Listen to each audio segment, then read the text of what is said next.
안녕하십니까, 노병철입니다. 이순신 장군이 노량해전에서 전사했을 때 남긴 마지막 유언 기억하시죠? 네. 지금 싸움이 급하다. 내가 죽었다는 말을 하지 마라. 이 유명한 말. 그런데요, 참 정말 얼토당토 않는 일이 생겼습니다. 어떤 이상한 인간이요, 이 유언이 날조되었다고 하는 겁니다. 제가 열받아서 이 영상을 별도로 준비했습니다. 끝까지 봐주시면 감사하겠습니다. 명량 대첩 약 14개월 후에 노량해전이 일어납니다. 난중일기에는요, 당연히 이순신의 마지막 유언이 없습니다. 왜냐하면 죽으면서 어떻게 일기를 적어요. 그러니까 난중일기에는 없는 겁니다. 자, 참고로요, 전사하기 이틀 전의 일기입니다. 마지막 일기거든요. 1598년 11월 17일 어제 복병장 발포만호 소계남과 당진포만호 조효열 등이 외의 중선 한 척이 군량을 가득 싣고 남해에서 바다를 건너올 때 한산 앞바다까지 쫓아갔다. 외적은 언덕을 따라 육지로 올라가 도망갔고 포획한 외선과 군량은 명나라 군사에게 빼앗기고 빈손으로 와서 보고하였다. 이것이 난중일기 마지막 일기입니다. 여기 보면은 명나라 군사에게 군량을 빼앗깁니다. 이런 그리고 빈손으로 와서 보고합니다. 이것이 마지막 일기였어요. 유언이 없죠, 당연히. 선조실록에요, 보시면은 이런 글을 적어 두었어요. 진린이 얼마나 마지막까지 이순신을 힘들게 했는지. 이순신은 이제 일본군이 도망가니까 끝까지 쫓아가서 싸우자 그랬거든요. 진리는 어때요? 고니슈케나가에게 뇌물을 잔뜩 받고 이순신에게 와서 싸울 필요가 뭐 있냐? 싸우지 마자. 계속 그랬거든요. 그런데 이순신은 진린이 처음에는 허락하지 않다가 순신이 눈물을 흘리며 굳이 청하자 진린이 허락하였다. 겨우겨우 설득해서 간다는 거죠. 이것이 유명한 순신체업 고청이랍니다. 이순신이 정말 가야 되기 때문에 눈물을 흘립니다. 눈물을. 굳이 청하니까 진린이 마음이 움직여서 갔다는 것이 기록되어 있습니다. 그만큼 이순신의 마음은 절실했거든요. 그때 밤에 출정하는 날 밤에 갑판 위에 올라서 유명한 기도를 합니다. 이 원수를 무찌른다면 지금 죽어도 한이 없겠나이다. 유명한 기도죠. 이때 하늘에서 별똥이 샥 하고 떨어집니다. 이것은 행록에 기록되어 있습니다. 이순신 장군의 조카 이분이 쓴 행록. 자, 그 당시 상황이요, 이제 진린이 위에 가 있고 죽도 쪽에 배치되어 있죠. 이순신 밑에 있어요.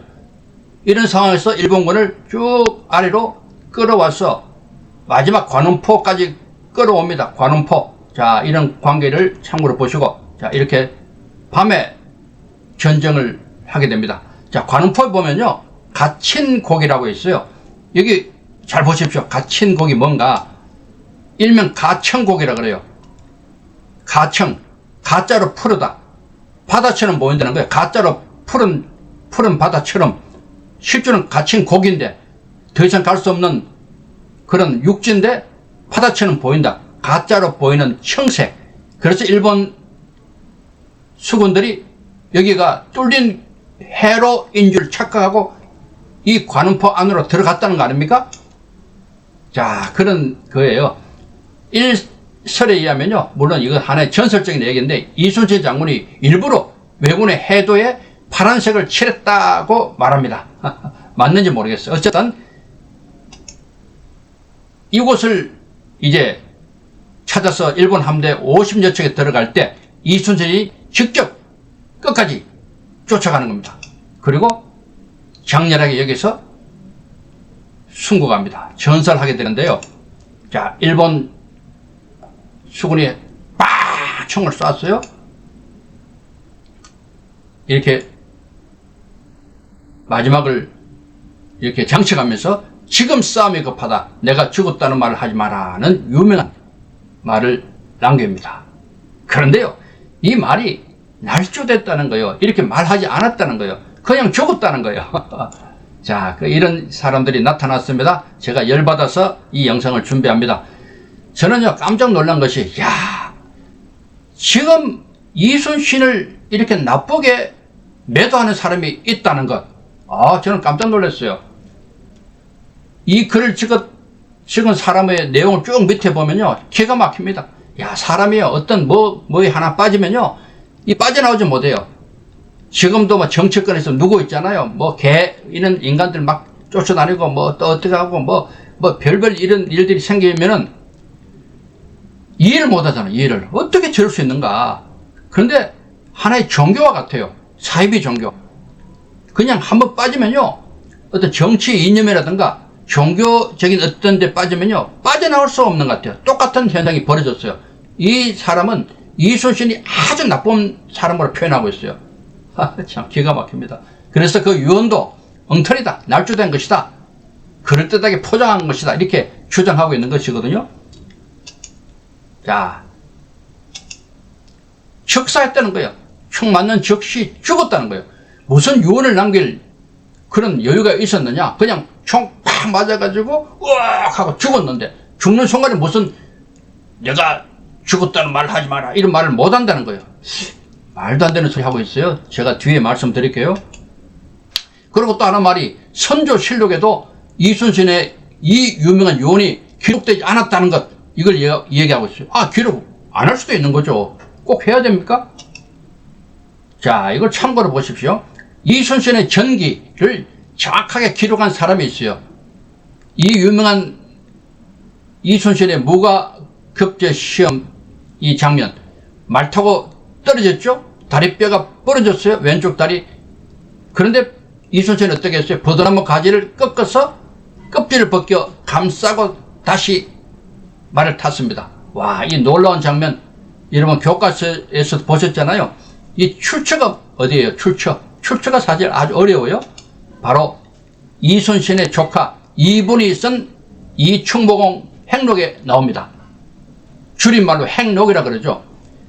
이순신이 죽자 그 후에 이분이 상세하게 자기의 삼촌인 이순신에 대해서 전기를 상세하게 기록했던 정말 가치 있는 책입니다.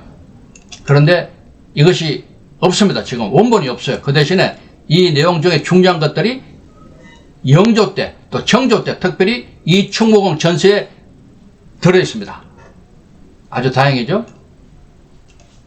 자, 이 충무공 행록에 보면요, 이 유언이 없다는 거예요. 유언이. 이순신이 남긴 마지막 말.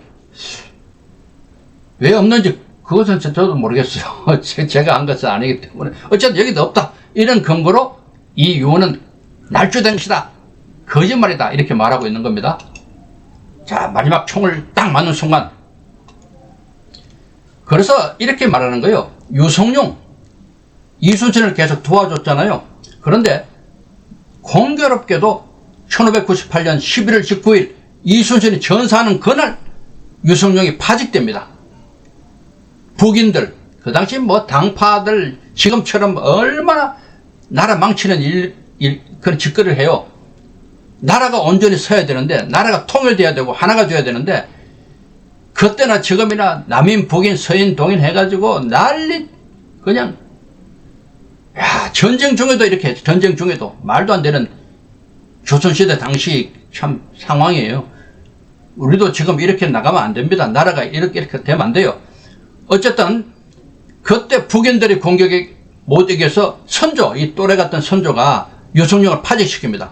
유성룡이 하회마을 안동에 가서 정비록 책을 집필해요. 야, 그때 이 사람 말에 의하면요, 이순신을 까는 사람 말에 의하면 유성룡이 자기를 변호하기 위해서 조선시대의 모든 임금부터 해가 다 엉터리다, 다 엉터리고 이순신과 자기만은 괜찮은 사람이다, 이렇게 징비록에 묘사를 했다는 겁니다. 그러기 위해서 이순신의 유언도 필요하다, 그래서 조작했다, 이렇게 얘기하는 거예요. 유성룡이 자기를 변호하기 위해서. 나중에 후세들에게 이 책을 읽을 때, 와, 그 당시는 조선 임금부터 조정 대신도 다 엉터리고 장군들 다 엉터리인데 이순신하고 자기는 괜찮았다, 이걸 보여주고 싶었다는 거예요. 그래야지 자기가 나중에 후세들에게 제대로 평가를 받는다. 이렇게 했다는 겁니다. 이 이상한 인간에 의하면. 그래서 이순신이 죽을 때 이런 말을 안 남겼다. 이 거짓말이다. 그 말 계속 하는 거예요. 실제로요, 이 말은 유성룡이 쓴 난후 잡록에 있어요. 정비록보다 먼저 쓴 책에 전방급 신물은 아사, 싸움이 급하니 나의 죽음을 말하지 말라. 이 말을 적었다는 겁니다. 이 안에 있어요. 의도적으로 적었다는 거예요. 그런데 어떤 사람들은 나의 죽음을 적에게 알리지 말라 이렇게 잘못 알고 있어요. 지금도 적이 아니고 부하입니다. 부하. 잘 아셔야 돼요. 자, 어쨌든 정비록에도 또 적었어요. 이렇게 그 장면이에요. 붉은 줄 전방급 신물은 아사 보이시죠? 이것을 근거로 오늘날 우리는 이순신의 유언을 받아들입니다. 자, 그리고 이 항복 백사집을 적을 때 내가 죽었다는 말을 하지 마라. 군사를 놀라게 해서는 안 된다. 요 말까지 붙였어요. 물령경군. 밑에 보십시오. 휘언아사 물령경군 이 말입니다. 내가 죽었다는 말을 하지 마라. 군사들을 놀라게 해서는 안 된다. 이 말을 또 이 항복은 또 적었어요. 또 유성룡이 유명한 이 최근에 발굴이 있었죠. 유성룡 비만기 입 대통령이라는 이 달력. 여기에 보면은 이순신이 선두에 서서 싸우다가 날아온 탄환을 맞고 전사했다. 이 내용이 적혀 있습니다.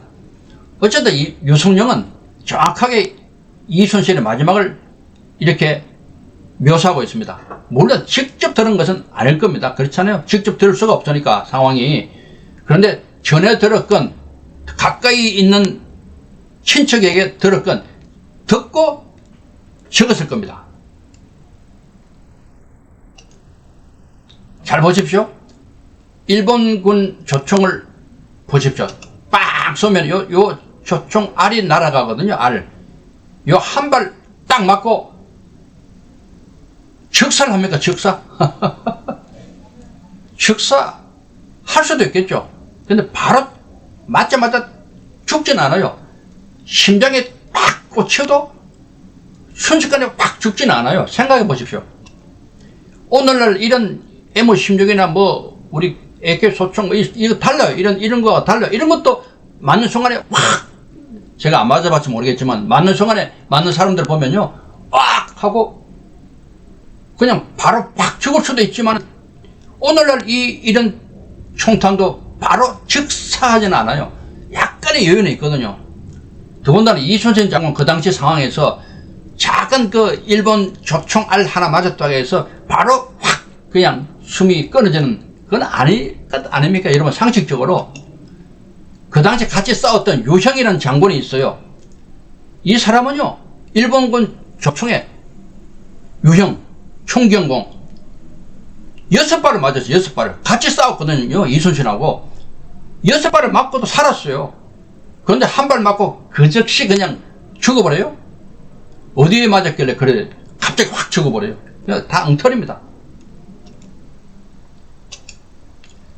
유성룡 정비록에 나오는 이 말, 지금 싸움이 급하다, 내가 죽었다는 말을 하지 마라. 우리는 이 근거로 이순신의 마지막 유언을 신뢰합니다.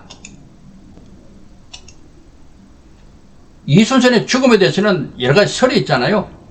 죽지 않고 살아서 16년간 숨어 있다가 자연사했다, 이런 엉터리 같은 말도 안 되는 이런 말도 있고요.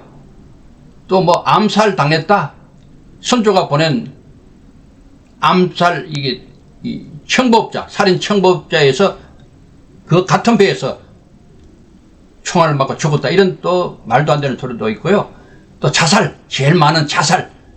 어차피 살아남으면은 역적 집안으로 몰려서 후손까지 다 피해를 입으니까 까짓거 마지막 전장인데 여기서 죽어버리자, 이렇게 해서 죽었다는 자살설. 이게 다 엉터리입니다. 말도 안 돼. 이순신이 자살합니까? 자기의 어떤 뭐를 위해서? 절대로 그렇지 않아요. 또 싸움이 급한 상황에서 어느 지휘관이 그 현장에서 죽습니까? 무책임하게. 이건 잘못된 거예요. 이런 것들이 많습니다. 이순신은 전사했고요, 분명히. 그리고 지금 싸움이 급하다. 내가 죽었다는 말을 하지 마라는 유언을 남겼다고 믿으시면 됩니다. 관음포 그 현장입니다.